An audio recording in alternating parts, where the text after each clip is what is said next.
estamos abriendo la columna Hablemos Claro, a cargo de la doctora Gabriela Íñigo, abogada con formación de posgrado en Derecho Laboral y en Derecho Administrativo, capacitada en género, y con especialización como abogada del niño, niña y adolescente.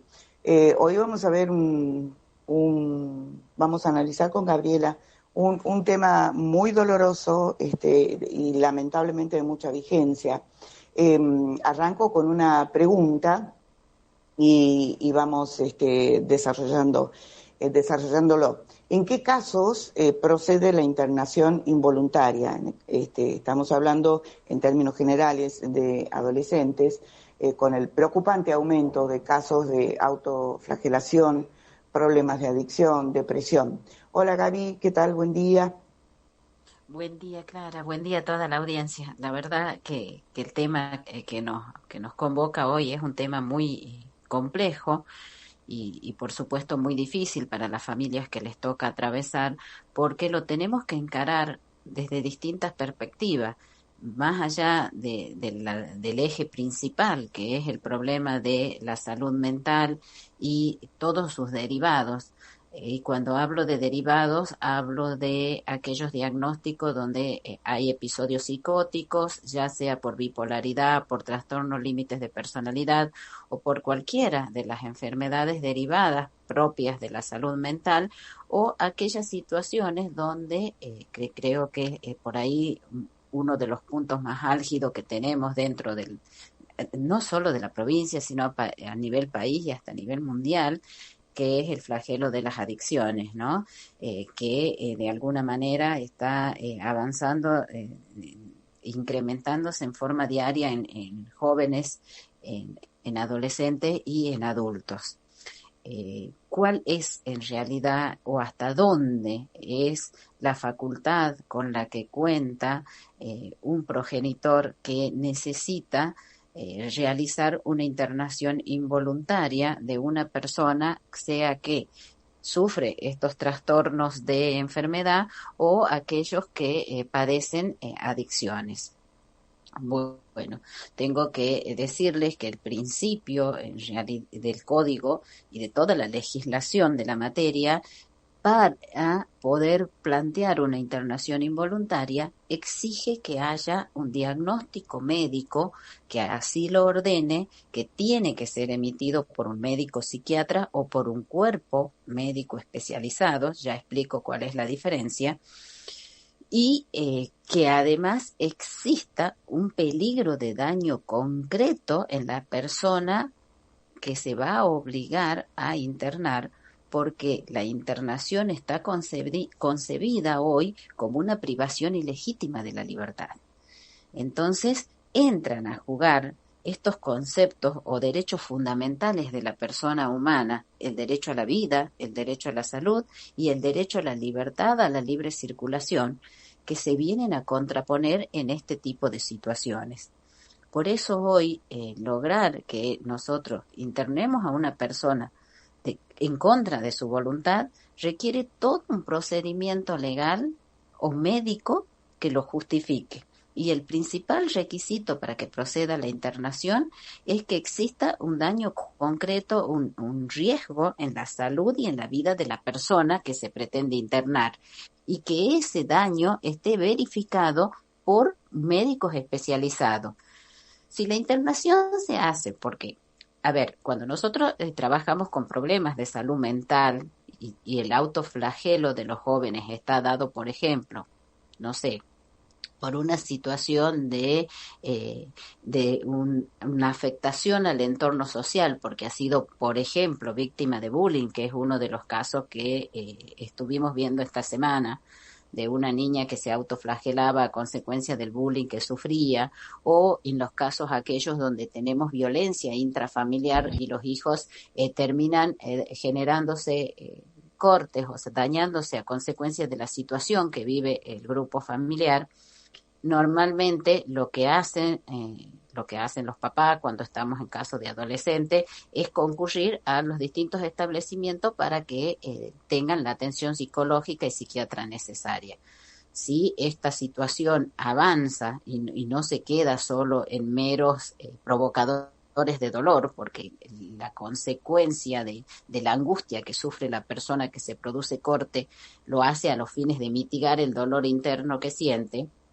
En ese tipo de supuestos, podemos lograr que el psiquiatra o el médico particular de esa persona que la está tratando, si considera que la persona tiene intenciones suicidas efectivamente y que los cortes no son solo para mitigar el dolor, sino que son más profundos con un riesgo en la vida de la persona, puede solicitar la internación y en ese caso se puede uno dirigir a los distintos organismos o las clínicas que dan este tipo de asistencia médica en salud mental. Para las Gaby, personas que nos están Gaby, escuchando, sí, sí, te, eso te- quería informarles porque eso es otro constante. ¿Dónde hay que recurrir en el supuesto espera, de que nosotros? hola, hola, aquí en este Sí, punto hacerte una consulta porque he visto muy recientemente un caso muy cercano. sí, Ocurren en muchos casos, vos sabrás mejor que yo, que en adolescentes, ¿no es cierto?, que presentan esta conducta como, ya sea como una manifestación de su dolor, de su angustia, etcétera, eh, eh, provienen, ¿no es cierto?, de familias disueltas, es decir, en el sentido de que padre y madre están divorciados, separados. Entonces, he visto que allí, en esos casos, se requiere el acuerdo, ¿no es cierto?, de ambos progenitores. ¿Esto es así? sí, en todos los supuestos de internación se requiere el acuerdo de ambos progenitores para poder hacer la internación y para que se pueda llevar adelante un tratamiento psicológico y psiquiátrico, también se requiere el consentimiento de ambos progenitores. Bien, Ahora, si uno de los progenitores no está de acuerdo, el juez puede suplir mediante una orden judicial si el progenitor que quiere hacer la internación acredita el riesgo de vida de la persona que va a ser bien, internada. Porque claro. muchas veces es increíble, Clara, pero es una realidad con la que lidiamos a diario, que al producirse el divorcio en malos términos y estar rota la comunicación en los progenitores, muchas Sí, veces es muy difícil que se pongan de acuerdo hasta en una cuestión tan necesaria como es la salud de los hijos. Uno sí, dice no internar, el otro dice internar y muchas veces sí está en riesgo la vida del chico y en ese caso la persona que está a cargo del cuidado del chico tiene la obligación de informarle al juez y el juez va a ordenar una internación en el caso de que esté acreditada la urgencia y el peligro. sí. Eso se suple de manera inmediata. Bien, Nosotros perfecto. cuando tenemos este tipo de internaciones involuntarias, siempre va con orden judicial. No Bien, perfecto. internamos a ninguna persona que no lo desea porque eso sería violar el derecho a la libertad de esa persona.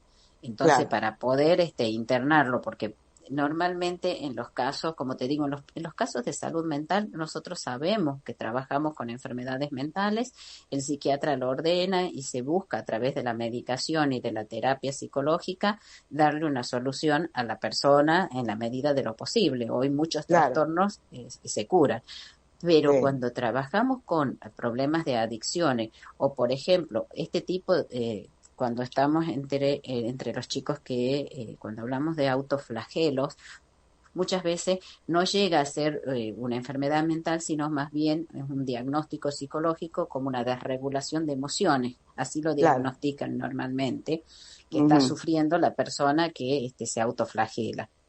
Entonces, este diagnóstico, por lo general, si es tratado y conversado en el grupo familiar y están todos de acuerdo, se someten a una internación voluntaria y hacen las terapias y demás. El problema es cuando trabajamos con adicciones, con jóvenes adultos prácticamente, donde vos ya sí o sí ves que están en una situación totalmente de pérdida de control de sus facultades y hasta de sus capacidades. Tenemos jóvenes que tuvimos que retirarlos de la plaza porque ya estaban en situación de indigencia, a través de, o a consecuencia en realidad del consumo de sustancias prohibidas. Entonces, en esos casos, te imaginas, el chico ya se fue de la casa, el chico ya no tiene control de sus facultades, está vagando y lo único en lo único que piensa es en consumir. Ahí, ¿cómo accionamos? ¿Cómo haces vos, mamá, vos, papá, que tenés un hijo de 19, de 20 años y que sabés que tu chico está prácticamente perdido por la adicción y al ser ya una persona adulta mayor, vos cómo lográs esa internación? Tenés que sí o sí hacer la denuncia o la presentación ante el juez informándole la situación y el riesgo en que está la persona para poder lograr que el juez ordene una internación involuntaria. Entonces, Bien, ese es el perfecto. procedimiento y solo en aquellos casos en donde está en riesgo la vida de una persona, porque no basta con que Claro, yo me presente al juzgado diciendo mi hijo consume en exceso, claro. necesito internarlo. Tengo que Bien, acreditar que además del consumo, por ejemplo, se realiza cortes que podrían ser peligrosos, por ejemplo. claro. No, En ese y hay caso, casos, que incluso lo he visto, ¿no? Bueno, en gente próxima, ¿no es cierto? En que agreden, ¿no? Se ponen violentos y agreden a la madre, por ejemplo, ¿no? Es decir, adoptan actitudes violentas. sí, lo que pasa es que en esos supuestos no es suficiente que sea Claro, violento en la casa para internar. En ese supuesto claro. normalmente lo que nos dan es una prohibición de acercamiento. Ah, Y vos te imaginas lo que significa para una mamá, sobre todo, pedir la prohibición de acercamiento de su hijo a su casa cuando sabe que su hijo está bajo una situación de adicción. claro, Son claro, situaciones extremas, muy conflictivas de una realidad diaria que manejamos en el estudio, porque no solo son violentos, sino que además por la necesidad del consumo terminan llevándose todo de la casa. Se terminan claro, claro. desapoderando de lo. Me pasó de una señora que le llevó hasta la garrafa al hijo a venderle, porque, por supuesto, estamos hablando de unas personas en una situación extrema de Claro, vulnerabilidad, ¿no? claro. Entonces, y un hijo con problemas de consumo le llevó hasta la garrafa para venderle. Entonces, ya cansada, con todo su dolor, en ese caso no puedo pedir una internación porque no tengo un riesgo en la vida del chico efectivo. Entonces, Claro, lo máximo que puedo llegar a pedir es una prohibición de acercamiento para que ese chico no se acerque a la casa. claro, Y claro, es una decisión muy difícil para los papás. claro, lógicamente. ¿Le he perdido? Sí, se ha cortado, me parece. Voy sumando porque igual estamos sobre el final de la columna de Gabriela.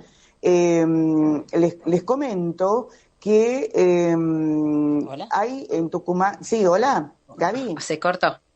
se cortó, sí, sí, Ahí sí. está, se cortó, se No, cortó. decía, No quiero decía cerrar el tema. que estamos sobre el final, entonces yo querría que vos nos des una suerte de guía, ¿no es cierto? Si así se le puede decir, de cómo actuar, a quién recurrir en estos casos. Sí, justamente era lo que quería decir, que no quería Sí, cerrar el tema sin informarle a toda la audiencia a dónde deben recurrir, porque estamos abarrotados con la situación.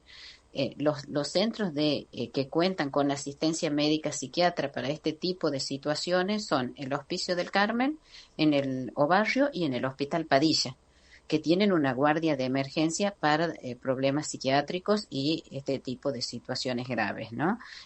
Por supuesto, después están las clínicas privadas, que es el IPI y el GRIN, que si cuentan con obra social, también quiero informarle a la comunidad, porque esto es muy importante, que la obra social le tiene que cubrir el 100% de la internación.